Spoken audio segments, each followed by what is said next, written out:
Super Bowl 56, the Battle of the Underdogs. Inglewood, California, SoFi Stadium, legends at the halftime show. A test of sheer will. Zach Taylor, meet Sean McVay. Joe Burrow, meet Aaron Donald. The stars are all out, and the table is set. Time for kickoff. So the first player looking at here, this is a punt on the LA Rams' first offensive drive. And going back to the Bengals, their first offensive drive was also a punt. Contrary to what some people thought, this was a very defensive game. And now I want to take you into that first scoring drive and kind of visualize and look at how that got done. So on the LA Rams' first scoring drive, the theme of the series, third down.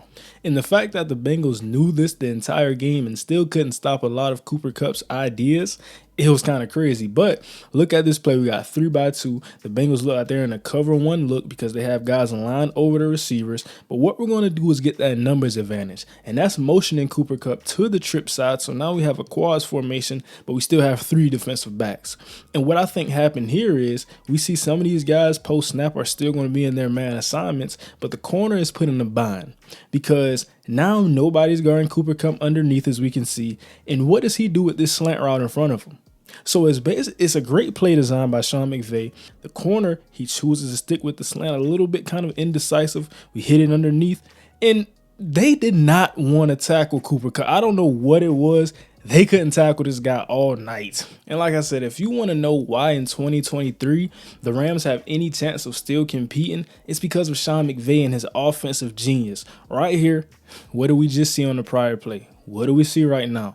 That 3-by-2 look. And it's to the right side of the field, to that field side. And it really looks like it works as a wheel for this route concept. We got 2 double posts at the top. And then we're going to have Odell run that fade underneath. So now we're holding the safety with 2 posts in front of him. One-on-one with Odell. We're clearing it out. Nobody can stop him. And we all know during this time, people weren't really guarding Odell like that number one that he used to be. Like the guy in Cleveland early on, like the guy in New York. But Sean McVay didn't care. He used that to his advantage. And when you got one-on-one with Odell, you give him the ball, and he ate. And we all saw the fact that the Cincinnati Bengals were not scared to go at Jalen Ramsey. Right here, the Rams were in that 3 shell. And what we're going to do, why a lot of teams run 2 high safeties, because you want that guy to be over the top or at least have the threat. Right here, it's cover 3, but we know all zone coverages turn into man. And right here, this turns into a one-on-one situation. Jamar Chase, Jalen Ramsey. And I think right here, Ramsey kind of misjudges the ball and also Jamar Chase's speed. We see that he starts to bail out in phase, and then as he transitions to out of phase, he's losing that foot race a lot of times versus Jamar Chase. So he goes and gets this football. This sets up the Bengals for their first scoring drive. But do they score? Let's see.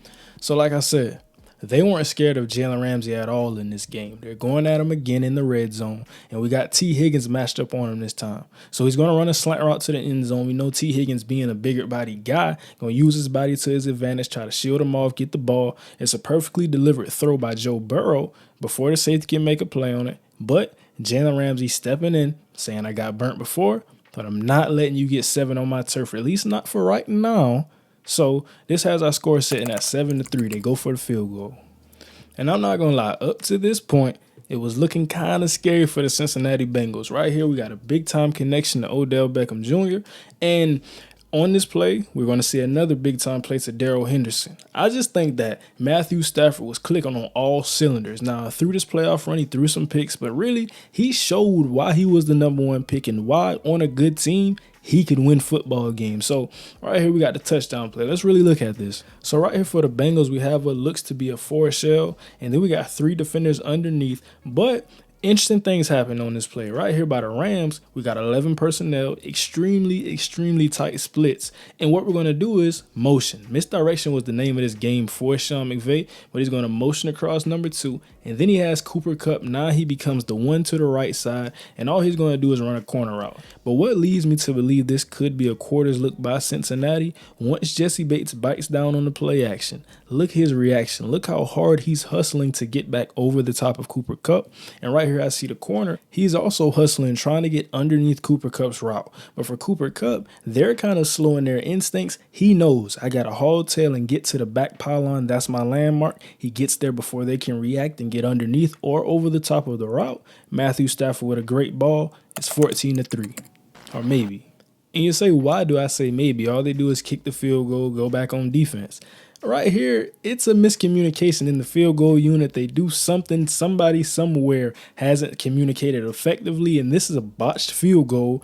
The Bengals end up getting the ball. They don't return it for 2, but this could have cost them big time in this game. We're going to see if it does. So right here, understand where we're at in this point in the game. It's 13-3. We just didn't get the extra point somehow, some way. But now, the Cincinnati Bengals, they've been scored on 2 drives in a row. They get the ball right here and they have to make a play. You don't want to go down 3 scores in the Super Bowl. So do they do that? And effectively right here, they're going to get a scoring drive going. And that was a lot of Joe Mixon in this drive. Right here, he was big time. Zach Taylor calling up a wide zone play. He's going to read out the cutback alley, get a big time gain. And we're going to see something he does on the next play, which also contributes, but he's not running it. Like I said, this was a matchup between 2 offensive madmen and Joe Mixon. They look like they're running a toss play here, but it's going to be a passing play by Joe Mixon. We've seen a lot of teams do this. T. Higgins sneaks out the back door. The corners and safeties bite up. Joe Mixon, you making a throw in the Super Bowl. This is a dog type of play. You got to be kind of different. You got a lot of good runs on this drive, and then you're throwing the ball. Is a running back, that's a tough ask for a lot of people, but you get it done. Kudos to you. So we're going back and forth right now. We got some defensive standstills. Both defenses are hitting on all cylinders, calling great plays, hitting, tackling, running. So right now we have to understand the score is 13-10. And then we get the daily kind of every game Matthew Stafford pick. You know he has to get at least one. He throws that in there. So now we give the ball back to Joe Burrow and the guys. And nothing really happened after this play, 13-10. That was the score going into halftime. The Bengals are going to get the ball back after yet another 3-and-out standstill by their defense. And they're just going to take a knee, take it into the locker room. At this point, what's going to happen? Hey guys, hope everyone's enjoying the video up to this point. Since we're at halftime, I want to take a special time out to thank everyone. We have hit 5,000 subscribers on this channel, and you're helping a young guy who's realizing his dream right in front of his eyes get to that next level. I want to thank God and all of my supporters as you guys are there through every video, in the comments.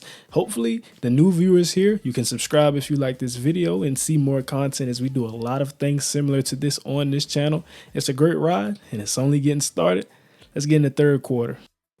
So I don't know what was in the halftime speech. I don't know what kind of substances they put in the Gatorade for the Cincinnati Bengals, but they said, no, we're not losing this football game. We don't care about your momentum, none of the things you have going into this half. We're going to isolate Jalen Ramsey once again. And this is the controversial play that a lot of people saw. Some people still to this day are mad about this play because why didn't the offensive pass interference get called for the hands to the face? T. Higgins didn't care, though. He got a touchdown right here.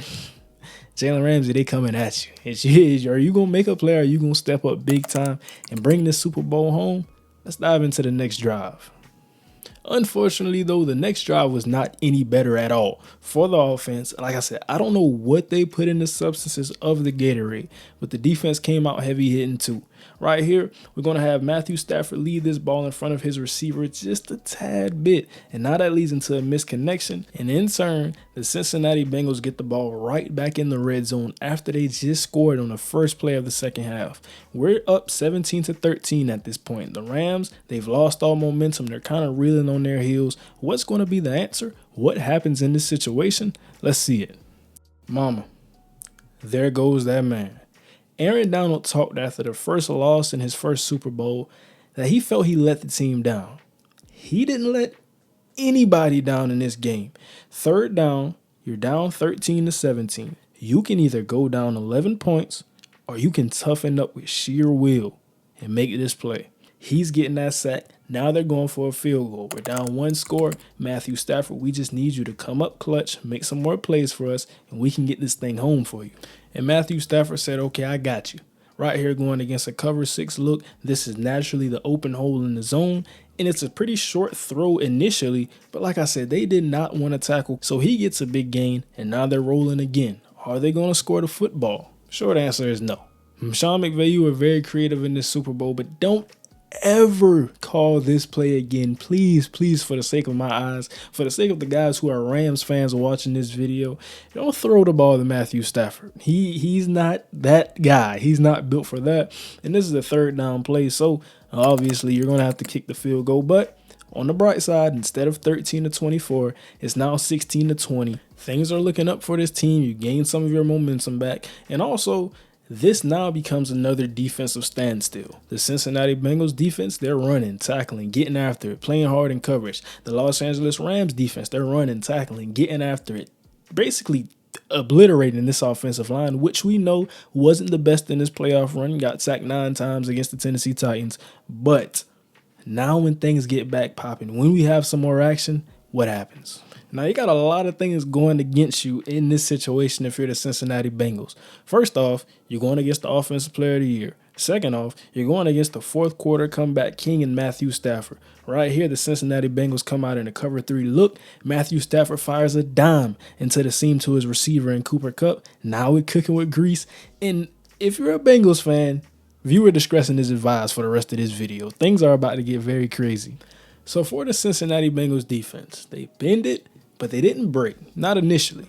So now the controversial play call, which a lot of people don't want to see, the holding call on Logan Wilson. Right here we got cover 5 by the Cincinnati Bengals, and this is basically a triple team on Cooper Kupp, kind of countering because we know where Matthew Stafford wants to go, we know what Sean McVay is trying to call up, and we know the matchups he's trying to create. If he goes on an in-breaking route, the safety to the left is going to bite down. If he goes on an out-breaking route, the safety to the right is going to bite down, and we're leaving those outside corners to fend for themselves. Nothing wrong with that at all. Love the call, but I want you to see the inside view on this play because I think Logan Wilson covered it pretty well in what he could do even without the safeties truly biting down on it.